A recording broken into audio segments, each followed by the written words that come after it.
This is more about the team and the way that they operated this offseason, the way they handled the draft, the way they handled the free agency, the Anthony Richardson. I don't even want to call it necessarily like messaging because it's almost like lack thereof of clarity of what's going on there because all we got was Daniel Jones being signed and that's basically all they said and that it's going to be a competition, right?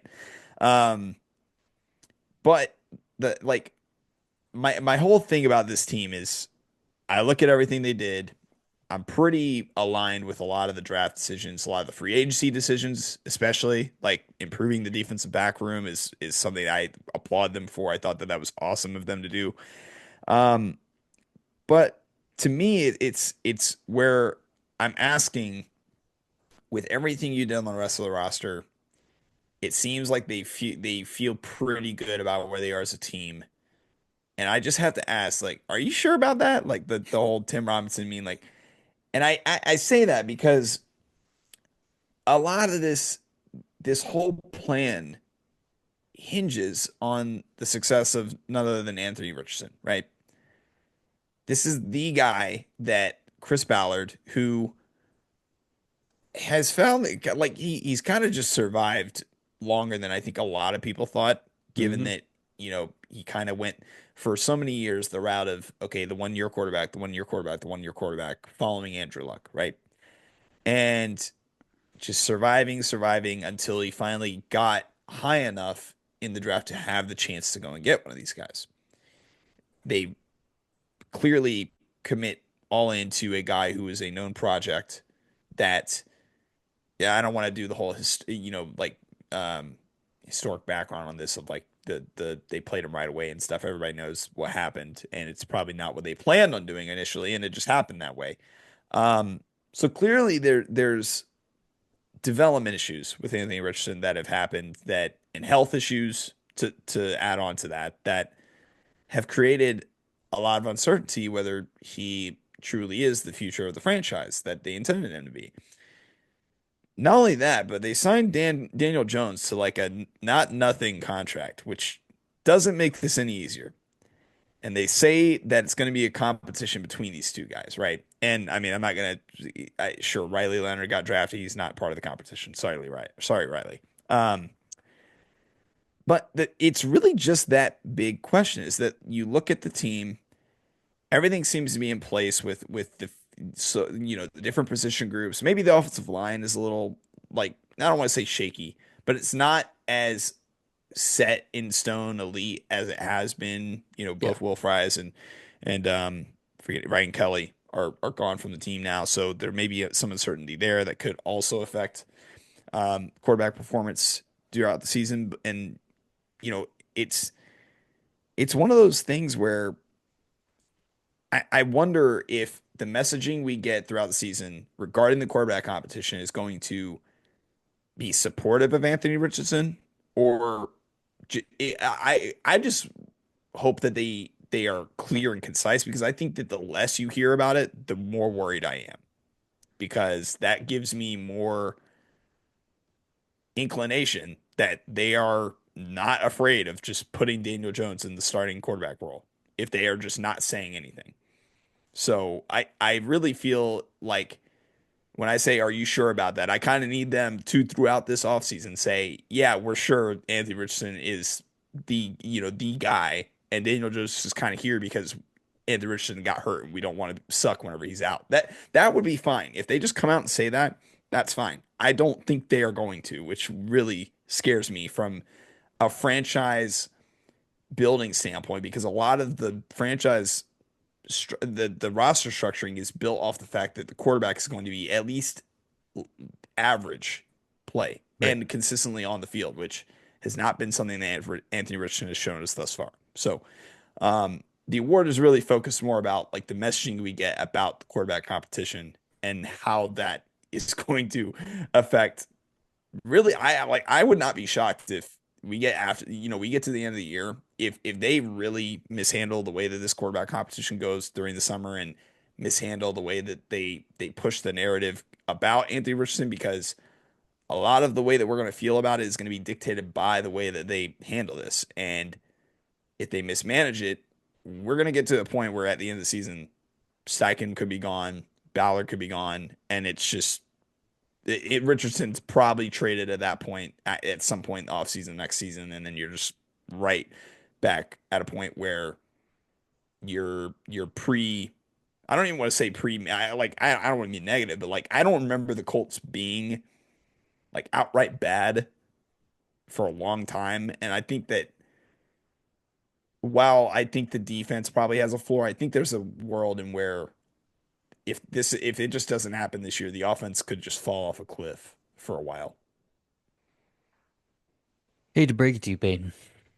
You're not going to like how the messaging around the quarterback position goes all year because the point of what they did is to make Anthony Richardson uncomfortable all summer long and push him to that point of uncomfortability that he's going to be on edge and be doing everything he can at all times to secure his place as the starting quarterback.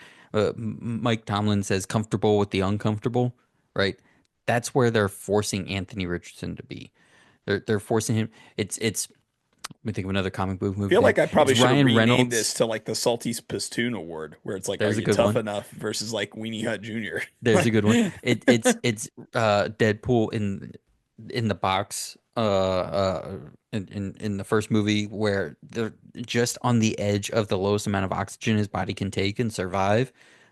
That's where they're putting Anthony Richardson is in that box and they're saying Daniel Jones is the box. He's taking away all the oxygen you have except for that last little bit. You need to survive, much like you did to Giants fans for the last 4 years. Um, because what they here's what they said before, I mean at the end of the season, right? Their end of season presser basically after exit interviews. We want to bring in a veteran quarterback to compete with Anthony Richardson. Now it's not I don't take that as like truly compete for the job, but I take that as serious enough that it's like he's going to be right on his tail all year, all summer long. And yeah, week one rolls around, we will start somebody else if we have to. But I don't think we're going to get that word until the last second, until they really need to, until after that last preseason game. I think we're going to see those two, Daniel Jones and Anthony Richardson, split preseason work. Like it might be like quarter and a half, 2 quarters, 2 quarters, quarter, whatever it is. They're going to get the same reps. I think we might see in training camp. We love tracking these position battles and what's coming out of camp. So like Richardson's running with the ones for the first 2 days, and Jones is running with the twos those 2 days.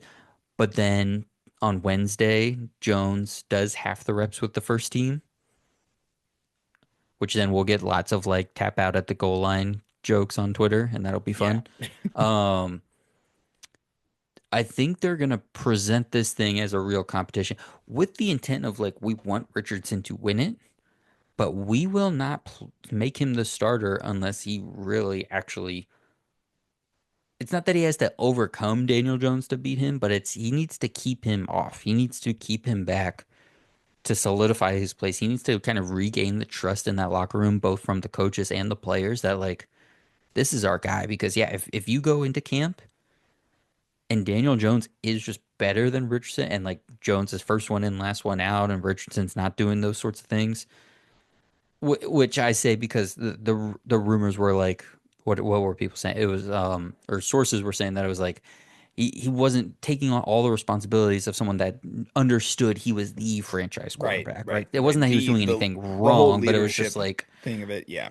he was like, I'm a young guy. I'm a young guy. What do you mean? Blah blah blah. So he's gonna have to walk in and earn it. And I mean I think he's going to. You think he's going? We think he's better than Daniel Jones, going to be better than Daniel Jones, and has a real Yeah. ceiling and a real career in front of him. But to your point on like what's the messaging around the competition going to be? You're gonna be uncomfortable for a long time, buddy, Yeah. until the last week of preseason wraps, final cutdowns are made, and it's the Indianapolis Colts have announced Anthony Richardson is QB1. Yeah. That's how I ultimately that's how I picture it going. But I in a optimist world, I would hope that they have the brevity to but I guess really like you're saying, maybe it is like it's just ultimately it's a tough love situation where you do have to give, especially like I mean, ultimately he's a kid. like still. And you do have to give people like, just as a human thing, not necessarily just as a football thing. You have to give tough love to people at that time in their lives for them to grow as a Right. result of it. And maybe that's just what is going on in this situation. And this is their football way of doing it. Which I hope that's the case for him. And I hope And that he because does grow from it. like you said from his rookie year, like Ballard has said, like I wish we didn't make him the week one starting quarterback. That Yeah. shouldn't have been where we were. And that's a lesson that I'm starting to come around on and going to pay more attention to. Like when do these rookies seem to have the best success? At what point starting in their rookie year, and then what's year two look like coming off of that? Um, so that's something I'll be thinking about more for the future. But I mean, this guy just needed to play. But the thing, like you said, this he keeps getting hurt, so like he's not getting to. So we're only getting the bad parts of Right. throwing the project guy out there. We're not getting the payoff for it yet. So well, yeah, we'll see. You also mentioned like okay, the messaging like after it's announced, right? Here's two things you can't do. Here's one thing you can't do. Here's one thing you probably shouldn't do. The first thing is don't name him the starter and then bench him in 3 weeks. No, that would be disaster. I mean, we would just be right back where we were last season whenever he got benched in what was it, week 4 or whatever it was. It would be that whole thing all over again where it's okay, he's done. Like they're not going back to him, and then obviously we ended up being wrong, but um, it would And just be that now all over again. and now if they're 0-3 and he's got like 0 touchdowns and 8 picks, that's one thing. Yeah, But the sure. play that we've gotten from Richardson when he's on the field is still productive. You're still winning half your game. So if you're 2-1 and he's just like fine, don't bench him. Let him work through those things. If he's terrible, yeah, bench him. But then here's that second thing. Don't do the back and forth thing anymore.